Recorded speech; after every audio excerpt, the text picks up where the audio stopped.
Good morning, PF. Good afternoon, whoever is also on this call. Thank you, PF, for this opportunity. And happy independence to us, the Nigerians in the house. I want to believe that also for me, when people were sending messages on October 1st and they're like, happy, happy, it was difficult for me to soak it in. I don't know, maybe I'm the only one that experienced it. And I was feeling, what's happy about it? What's happy about it? I think even up to now, I still feel somehow about it. But of course, we are still alive. We are not like Israel, Gaza, and all that. We are still holding things together. And if all we will require is to also go in that route, I believe we are saviors in this house and we'll be ready to do that. Thank you very much for this opportunity. So today we are starting the series on changing the world, giving back to the society. And I have Rosemary Odiase in our midst. She's going to be talking to us about her organization. She runs an NGO. I will read her profile. But I just want to remind every one of us on this call to know that as saviors, we are part of our duties, or majorly one of the things we're expected to do is to give back to the society, to help save our world. And in saving our world, we're also giving back to our society in our different ways.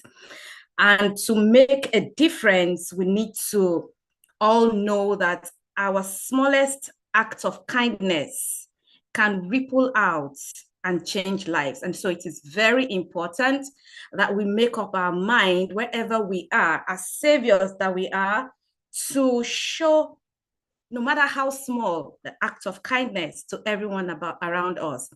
And it is not just about what we do, but who we are becoming when we do that, who we are becoming in that process.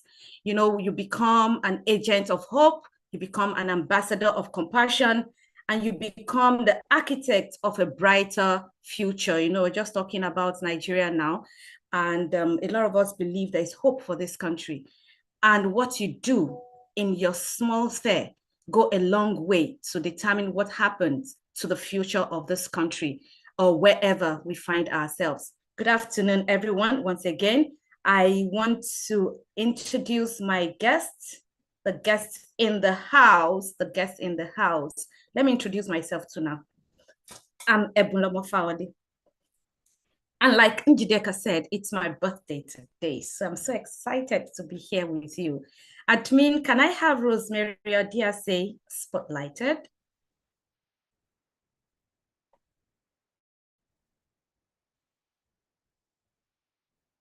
So I have Rosemary Odiase in the house today. Is she here? Yes, please. Okay, can you enable your camera so that the admin will see you? It's on. Hi, Rosemary. Thank you. Good afternoon. Good afternoon, everyone. Good afternoon. Nice having you on this call. Same and welcome here. to the House of Savior. Thank you so much for having me. You're welcome. So Rosemary Odiase is a daughter of God, an administrator, a minstrel, a counselor, children lover, and a mom who has passion for family and its positive restructure. She stands as a midwife who helps to birth God-given gifts in children and women. Rosemary's passion about children and women led her to the establishment of Jael Pearl's Foundation that aims at touching the lives of children and women, empowering them to live a life of purpose. Rosemary has a children's club where she coaches children to be all that they were made to be. She is also particular about raising the boy child in the same manner a girl child is raised.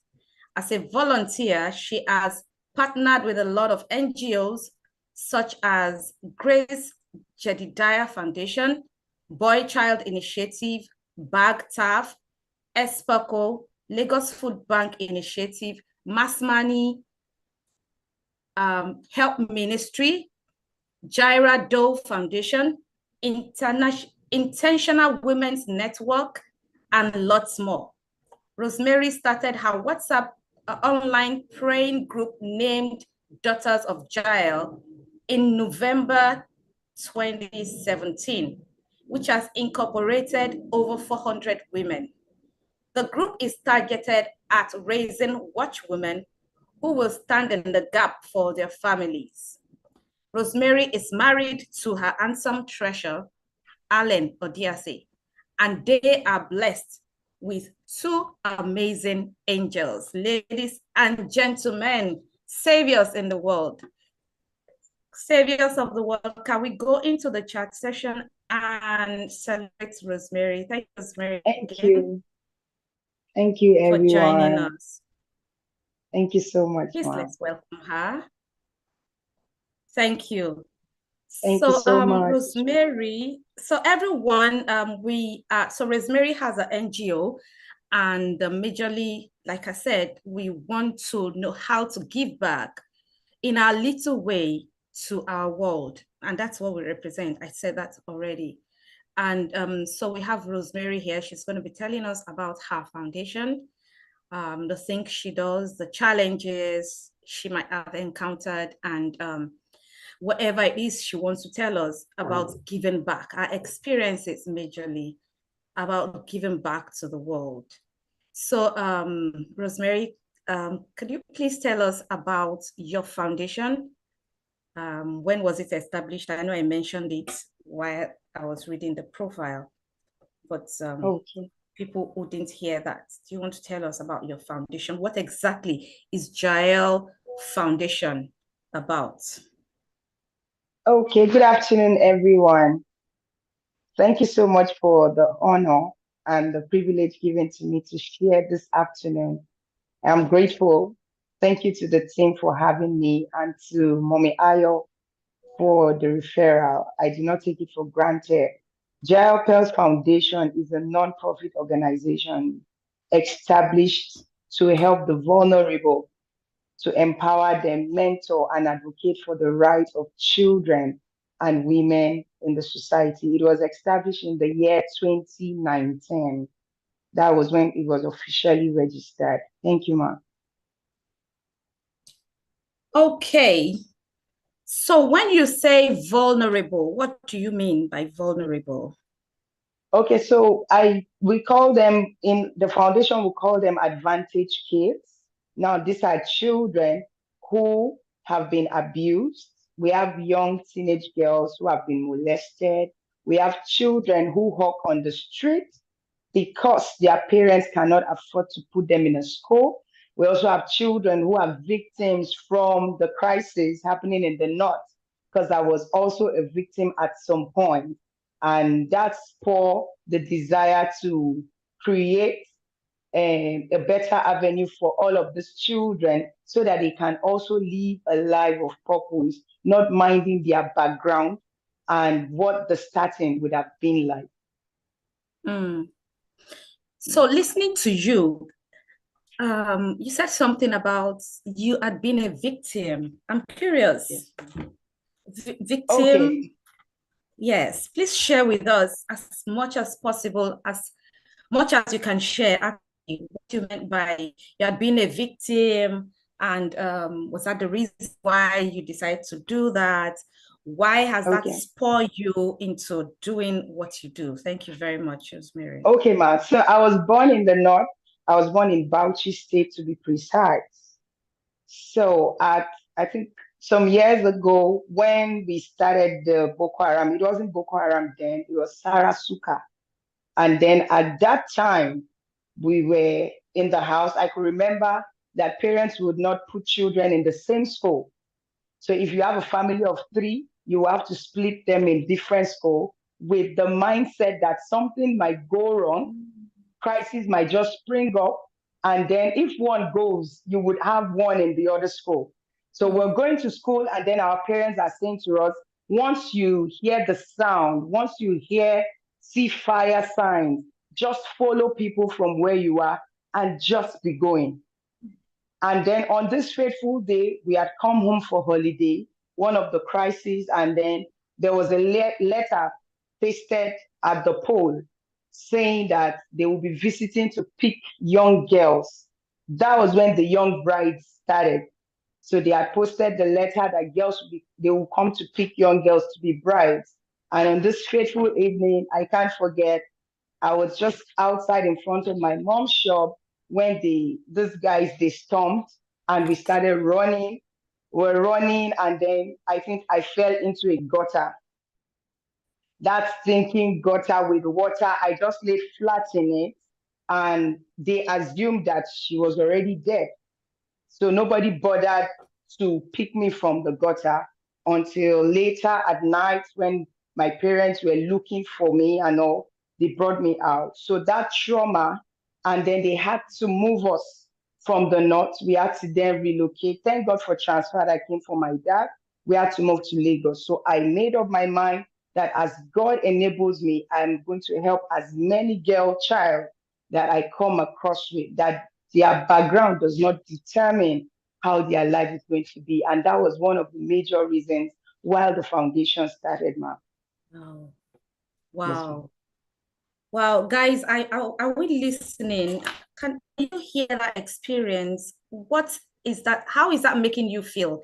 Hearing this, how is that making? I want to see the feedback because we need to understand the world. When I see news on Al Jazeera about the war going on in Israel, the Gaza, and all this countries, I feel this pain. And inside me, I'm saying, but God, I thought you said you are a good God. Why?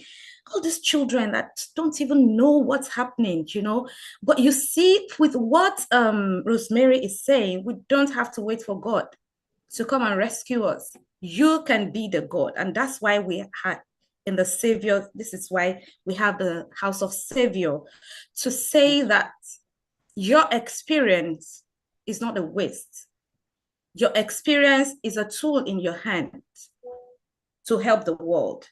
The experience that you are going through, whatever it is, whatever pain you think you're going through now, the way you handle it determines the outcome in the society.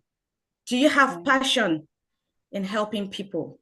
How do you feel? Or do you just take off your face that it's not my business? They are in Borno, they are in the north. I'm in Lagos. Thank God, nothing is happening. How about those girls on the streets, which she is trying to help now, right? Can we think about all the things? And as we talk, I want us to think about it. What are the things you don't like around you? Or who are the people you see around you that triggers your emotions and you want to start thinking about it? Remember, I said it. Who we are becoming in that process is the most important thing. Let us beam light into the soul. And so, Rosemary, I just want to ask, so what are the psychosocial support you give those children? Because you said it now, you had the emotional trauma and all that, and that's why you are on this journey. Do you have any structure in place in handling the emotional support for these children? And what are the things you do to help them generally? Okay, thank you so much. So what we do right now is I don't know if you've heard about the IDP camp in Borno. There's a camping ground where some churches, some group of individuals came together to build like a refugee camp, a temporal camp, because most of these children in the camp, they don't know if their parents are still alive or dead. So people in the camp are just from all over who were victims of these happenings. So one of the things we do is that we have them in the camp, and then we have volunteers still in Maiduguri as I speak to you. We have volunteers that are in the north that they cater for this girl child. So now we don't only major even on the girls, we also have their parents, because even on the camp, there are videos that we have on our page that you can see. You can see where they even live in. It's not a blocked building. These are trampolines that were just made as structure for them to live in. So one of the things we do is right there on the campground, we empower them with skills. So we have a team that go to the camp to teach them skills so that they can become economically self-sufficient. At least they can go to town, sell some of those products that they are producing themselves, like tailoring. They make snacks, donuts, and the rest. They make perfumes and they take it to town, sell, and so they can help themselves. And also, we have children that are in school. Right now, we're able to support about 100 children this term in the school. It's a free school that was built by an organization, but they need books, they need pen, and then they need sandals to go to school. They need dresses to wear because a lot of them still don't have clothes.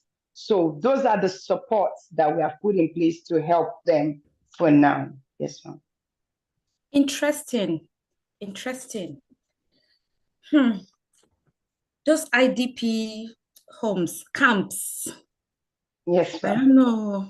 I don't know if I can do what you're doing, and I really salute and celebrate this courage. This courage. Thank you, So ma'am. you also function. You have people in the north that does all this. Yes, ma'am. Yes, ma'am. We do not only function in Lagos. By God's grace, we do in Abuja, we do in Kwara, we do in Lagos, and then we do in Port Harcourt, Maiduguri also. So for now, we operate in 5 places, ma'am. Yes. 5 camps. No, not camps. The main camp is at Maiduguri. At Maiduguri. And then we have volunteers in the other states who also take care of these teenage girls by the programs we do called School Tour. Is one of our programs where we go to mentor these young girls and they can feel free to share exactly what the situations is with them. Yeah, I was going to ask that. How are you able to measure the impact? How are you able to measure the impact to now improve or review what you do? Okay, so one of the things that drives us is touching one soul. Our song at the foundation is we are royalties, touching just one person per time. We are not able to cover everyone in the camp. So we have taken the EYN camp. The EYN camp has about 50 women and has over 200 children. So what we do at the camp is we ensure we have other camps in the north, other camps, but we have just taken this portion, which is the EYN camp, so that we can do a proper follow-up on them. Because we have people who support us at the end of the year for the Touching Live at Christmas. So we have people who says, I want to reach out. We have people who drop clothes and say we should send it to them at the camp for their Christmas. So this is one of the ways. So not everybody in the north that we reach out to. We have just selected an IDP camp because of the power we have now, which is the resources involved and the manpower. So it is just a camp. The camp has women and children. We have not even extended to the men's camp. So we are just at a camp that is catering for women and children. Yes, ma'am. Awesome. So you have just buttressed what I said at the beginning, that no matter how small it is, touching one life at a time. Yeah. That's a beautiful one. So what's the real challenge? What are the current situation at this camp? You said EYN. Do you want to tell us the meaning of EYN? And it's Equa. What did you say? EYN is Equa Church. Equa. Oh, Equa Church. Equa Church, yes. Oh, okay. So that's it's a temporal evangelical, Christian, something. Yeah, oh yeah, I know Equa. I know. Okay, yeah. That's beautiful. So what's the real situation in those camps? Right now, the EYN camp right now needs a permanent structure. It's just a trampoline, like I said earlier. It's just a temporal structure where they sit, and then the rooms. I don't want to talk about lights. They don't even need lights right now. They need food. They need clothes. They need their children to be able to go to school, at least to wear slippers to school. They don't need to wear uniforms because of the security involved, but they can put on dresses, they can put on slippers, they need notebooks because these teachers teaching them are doing it for free. They are just volunteering to impact them with at least math and English, not all of the subjects. So they have a lot of needs ranging from clothes, medicals, the nursing mothers, the pregnant women, they need baby clothes, diapers, sanitary towels. It's a lot. They just need all of our support. As long as we have people on ground who can always do the assignment and then you are seeing the evidence that it's getting to the people that really need it. So I think that's one of the major things that they need right now, which is Wow. feeding. Wow. They need empowerment for the skills that they have learned so that they can also feed themselves, go out, and then by 5, they are back to the camp. Wow. Wow. Yes. Wow. That's a lot.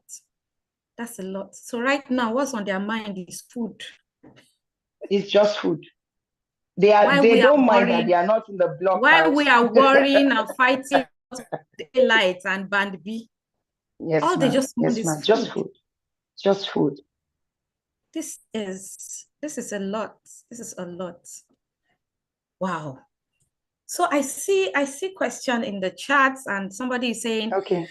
are there opportunities for people to adopt some of those children?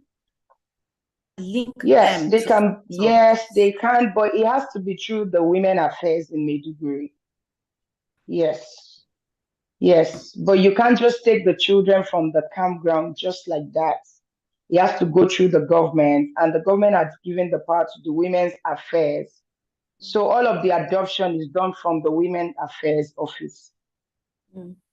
So what is the Yes, Women ma'am. Affairs? What does the Women Affairs does to these children apart from the ones that you do? Okay, it's a government body, and we know how government operates.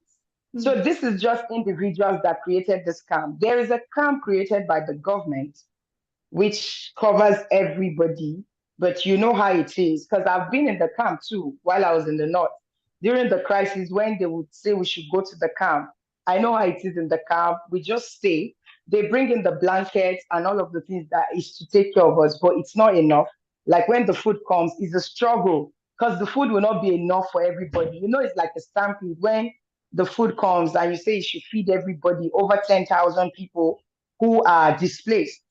So it's actually not enough. But certain individuals try to create a camp so that these people can be there and they can reach out to them. So I'm sure the government is working on it, like you said at the beginning. What is there to celebrate? But we're still here. We believe that with more helping hands, we can actually reach out to these people more. So in your work with these women and children and girls, Yes, ma'am.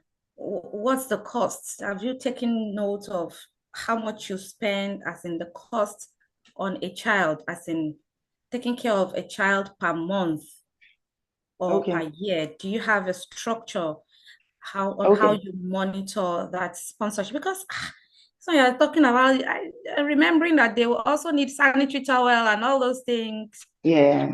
But yes, they will. But we've also taught them how to use the reusable ones. Reusable sanitary towel. Yes, please.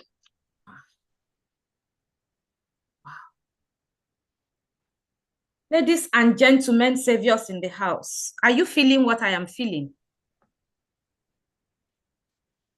Are you feeling what I am feeling? We really cannot fold our hands and see life happen to these people. Because of where we are, we might not be able to think about what these people are going through, but it's a lot. It is a lot. Thank you very much once again, Rosemary.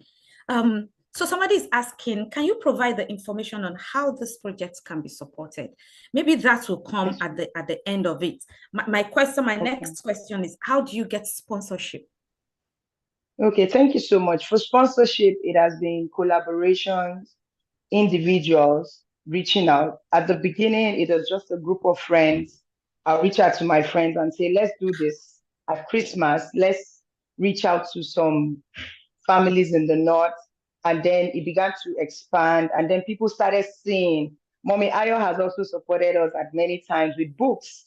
And then people started seeing what we're doing. And then there is now support coming in from individuals and private bodies trying to join us to do what we're doing. So that's been the support for now. It's just been individuals and then people who see the work. Because I believe that when people are there who wants to support, but they want to see the genuineness. They want to really see that the people are being blessed by the assignment. So that's been the support, ma'am. It's just been from individuals and then collaborations with a few NGOs to join us for Touching Life at Christmas. So one of the major programs we do for them, we do is December, which is Touching Life at Christmas. We try to ensure that all of them in the camp, they have food for Christmas. And an NGO, will I say an NGO, started supporting us for 2 years now. They ensure to give at least 30,000 to every woman in the camp. And they've done it for 2 years now, every Christmas, which has been helpful. And for us in Lagos also, we do the Touching Life with Christmas. We go to a particular community where we give the free medical checkup and then we give them clothes. Because I know a lot of people have clothes that they are not wearing again. They have utensils that are still reusable, that will be gold in the hand of someone else. So we gather all of these things, sort them. We send some to the north, to Maiduguri for their Christmas, and then we distribute the others in the other states where we do Touching Life at Christmas. So our target for this year's Christmas is 3,000 people, as God will enable us, ma'am. Okay, I see somebody saying the World Bank has a quota for projects like this. Have you explored the World Bank? Do you know about the World Bank? Yeah, we've written a few letters. We keep writing and then trusting that there will be response. But the response has not been encouraging because we have written a lot.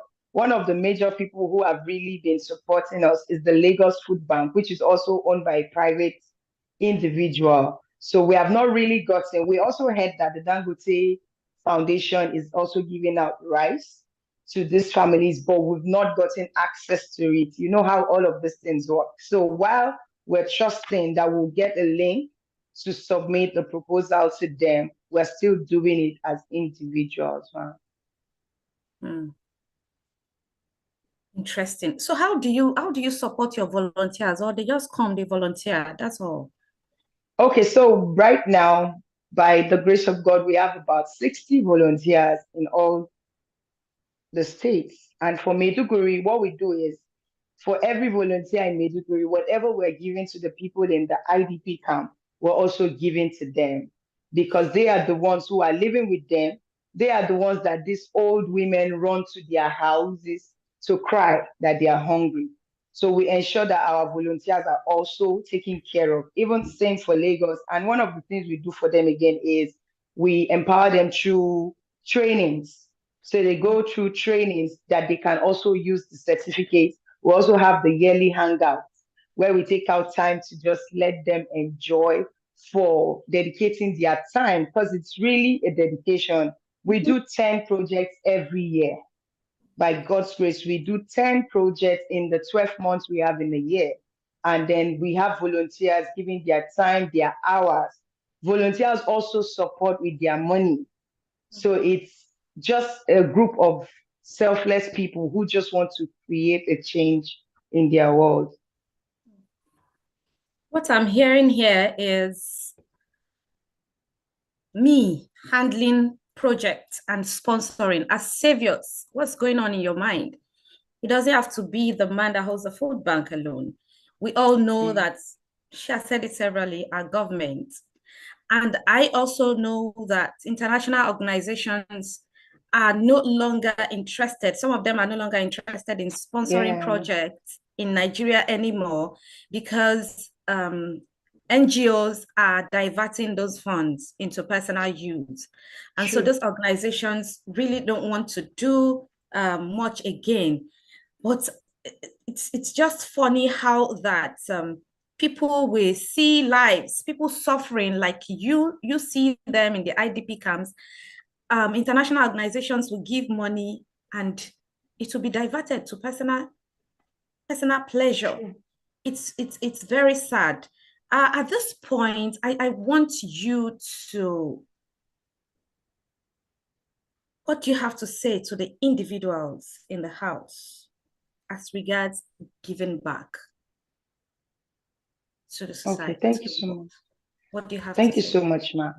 So one of the things that has kept me going is that I want to leave a footprint on the surface of the earth.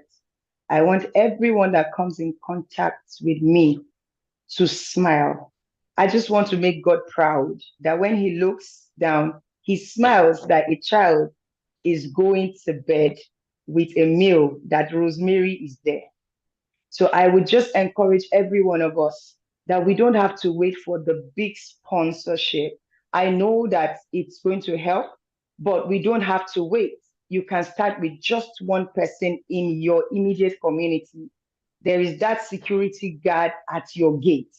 There is that one person beside you that also needs that smile. So if all of us as saviors can come together, touch one person at a time, come together, empower organizations that we see them doing these things. The truth is, in as much as we have the genuine ones, we would always have the fake.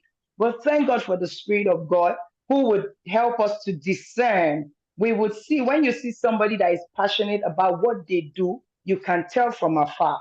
So if we all can allow ourselves to be used by God at a time like this, we can't all say that Nigeria is not working. People are dying by the passing of each day. Every blessed day, I have calls of people who are hungry. A lot of families are hungry. It's not affecting you, but I tell you the truth, it's beyond the news. It's beyond the news. A lot of people are hungry. If all of us can determine that the pot of food I'm making today is not just to feed my family, at least I'm going to add one more person's meal to it, then it will go a long way to help. And also, we shouldn't wait to be appreciated. The truth is, I just do it because I love God. I love God, and that's the only way I can show him that I love him, by also loving another person. So it's beyond tradition, it's beyond religion. We reach out to everybody, showing them that God loves them. And that's the essence why we are here. It's all about love. So I beg and I plead with all of us that let's be the change agent. We can do it together.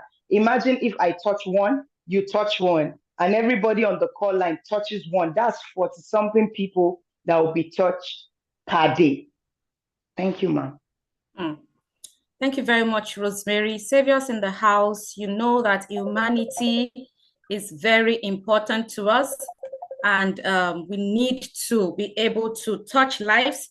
We need to put up our, sorry, please. We need to put up our cap of saviors to touch humanity. You can't be watching, you can't be looking at, you can't be seeing people around you suffer while you take your face on the other side. So there's a question here.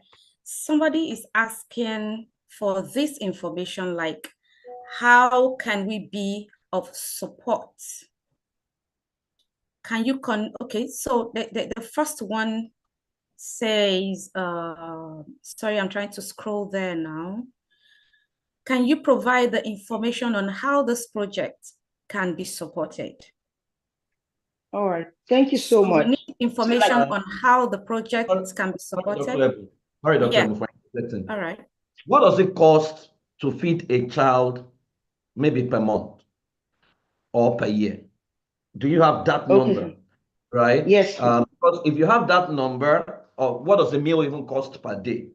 If you have that number, then maybe it's easy for people to say, okay, I mean, if a meal is like 2,000 naira, for example, in a day, right? Someone can say, oh, okay, I can feed 10 children in a day, right? Or what are I mean, if we have that number, so for example, you talked about Christmas, what does it cost to feed a family, during Christmas? Okay.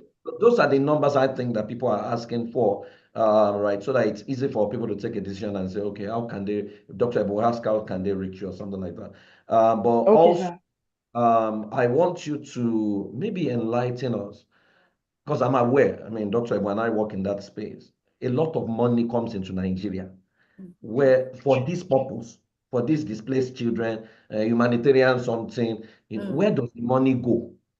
Because it's looking like, to me, this thing has become a business concern that, True. because money is coming in, then we better have more supply of displaced children so that, because if there are no displaced children again, money will not come.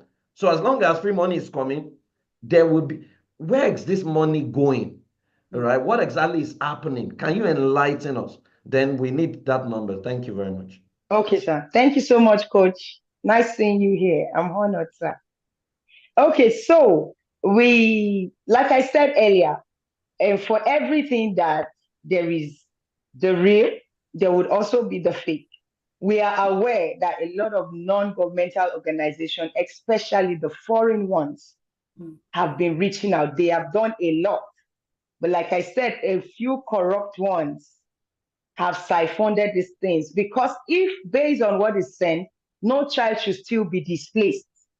We should have enough buildings, because I know of one person, and Pastor Jemima Mbaya, who single-handedly built 40 plots, apartments for these widows. Single-handedly, she made the building, 40 units of buildings to house and accommodate widows. And then she feeds them every day. And then on Sunday, people come to the church to take cooked food. This is an individual doing this without the foreign support that is coming in. So to be honest, we know that a lot of these funds are being diverted, but the people who the money is being sent for are not being affected at all. That's why we still have the crack from the IDP camp. So for us, per day for a child is 800 naira, as low as 800 naira. And this covers just the meal. Okay, so what they do in the camp, I don't know if we are familiar, we call it masara, tuwo. So we buy corn and then they mill it. And then we do a bucket of corn for each woman on the camp. So one bucket of the corn is what she needs. She needs not rice, not cornflakes, not milk. Do you understand? They just need corn. They need corn, they need gari, and they can mix one or two together to make a meal. So their meal is not that they want to make jollof rice, fried rice, not at all. Because rice right now at the north, from the last call we made from our volunteer, is about 120,000 for a bag. So none of these people in the camp can. But once they have corn, they're able to make tuwo. I don't know if we know tuwo and then kuka. They can make that in the camp and they are satisfied. So they don't eat healthy. Eating healthy is not it's not their business. They eat to be alive. Just to fill their stomach. Yes, please.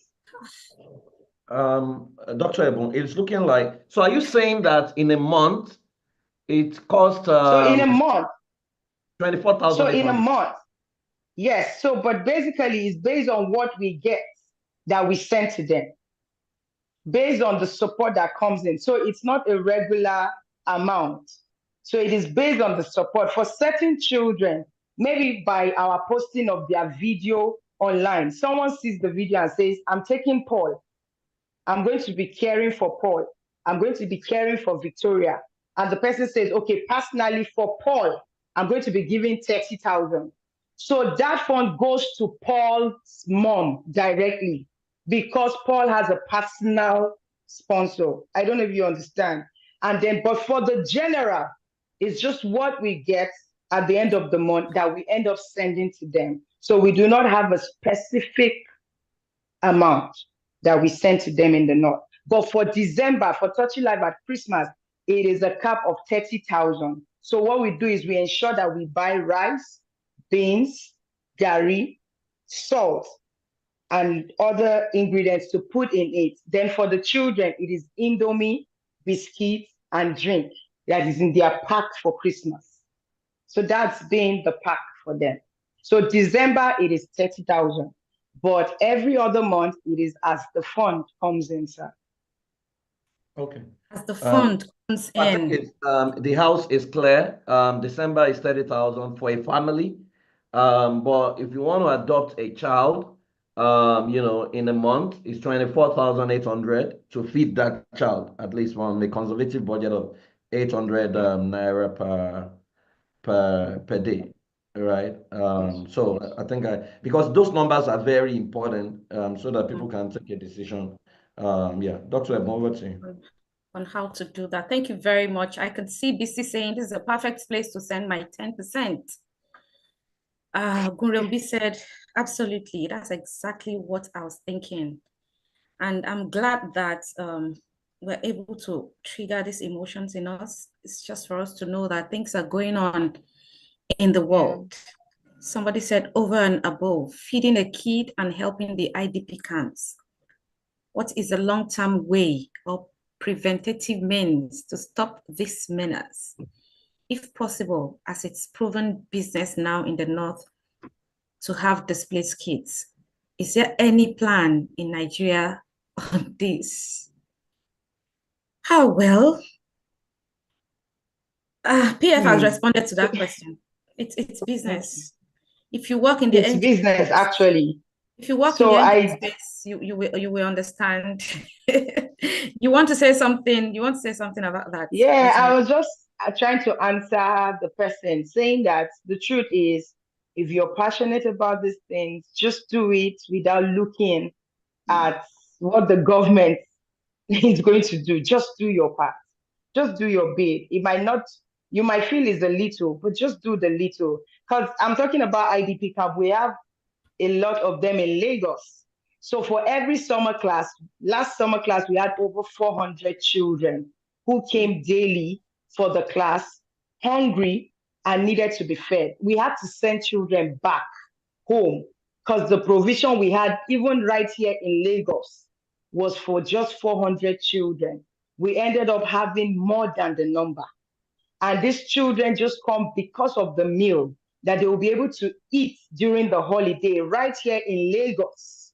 So not just the North. So we have a lot of these children everywhere around us. Families are truly going through a lot. So what we do is, if you're led to feed a family, we can as well even go as far as, so one of the things we do for Feed a Family is that you can decide to say, I am adopting a family. I'm adopting a child. So now we give you the information of that child every month.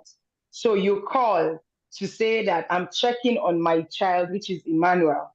And then Emmanuel's feeding. We have a lot of people who take care of certain children, their school fee, their monthly feeding, their dressing, and all. So you call and then we link you with the child. You would see your child. That's the child, not that you're adopting them to take them to your house, right? But you're adopting a child, saying, okay, I have an extra child now, one more child, and we give you a child. You call to ask which child needs an urgent help right now, and then we give you the name of a child. We share the information and the details of the child.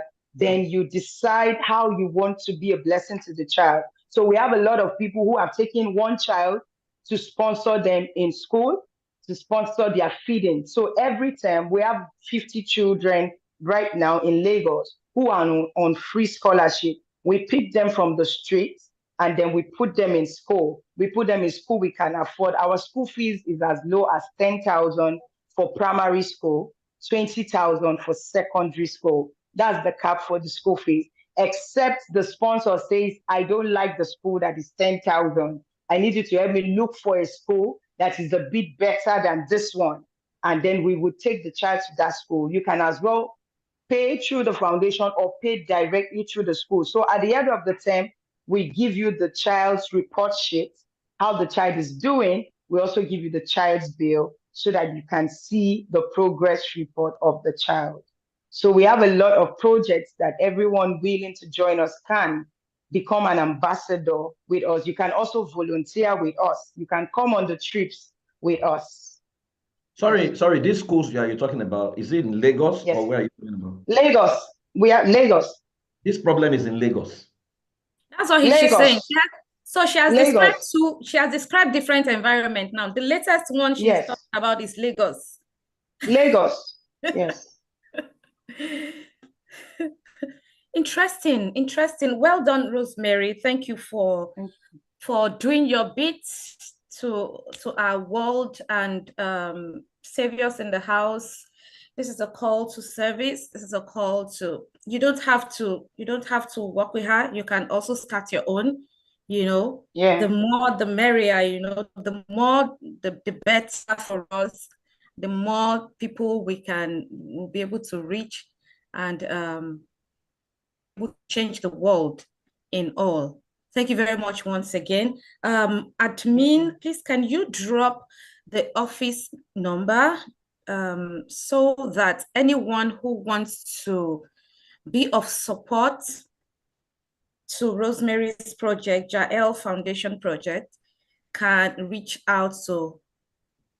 So you reach out to the admin. We're going to put a system in place on how to have this conversation with Rosemary at the end of it all. But just let's have the phone number, admin, so that people Sorry, can Dr. please. Ebon, I think they can put um okay, I think Ayos number Ayo is the central admin, so they Okay, can okay.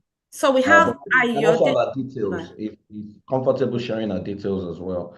Maybe we can have our details on the whatever. But anybody who wants to do something can talk to Ayo. Ayo's number has been displayed. Yeah. Thank you very much.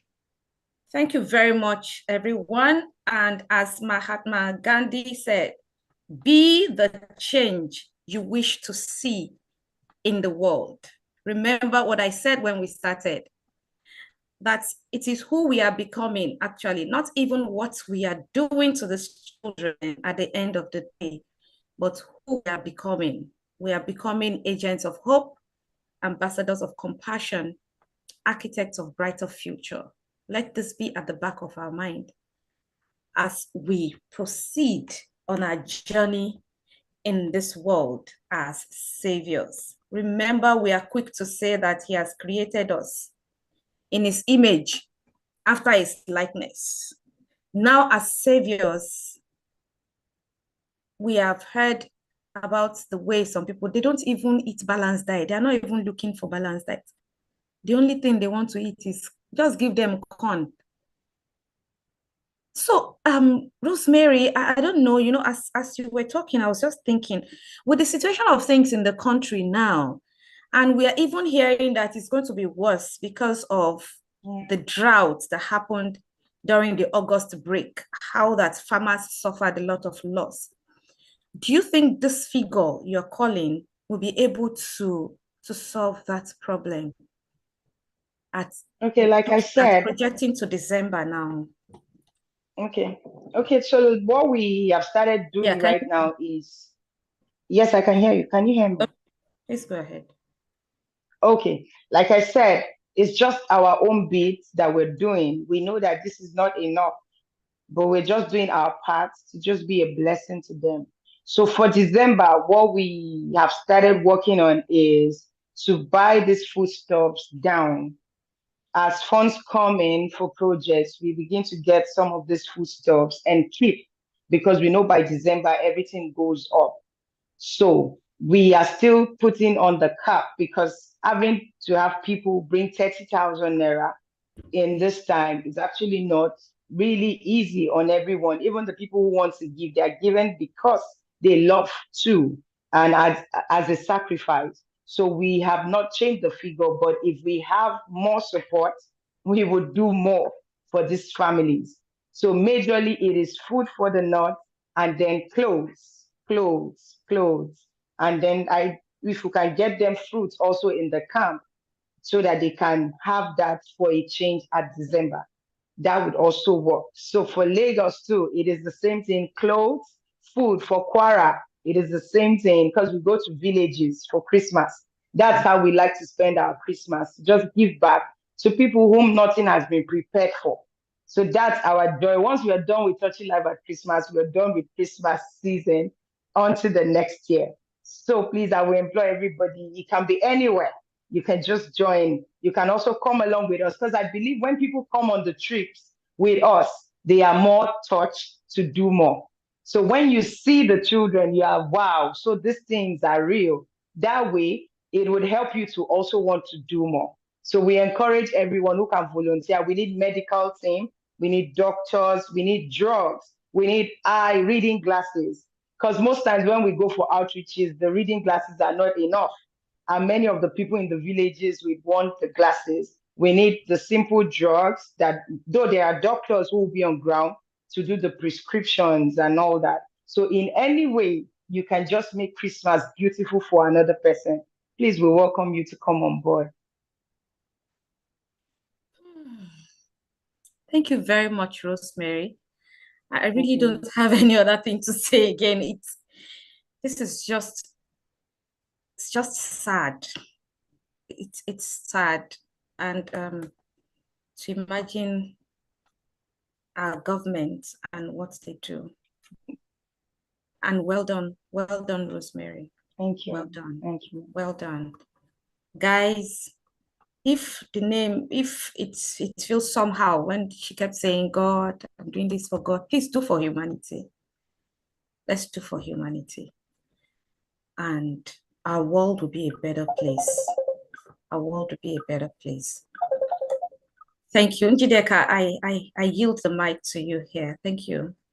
Thank you, Rosemary. Have a beautiful rest of the day. Yeah. Thank you, Ebulomo. Thank you. Don't finish your cake. Yes. Oh.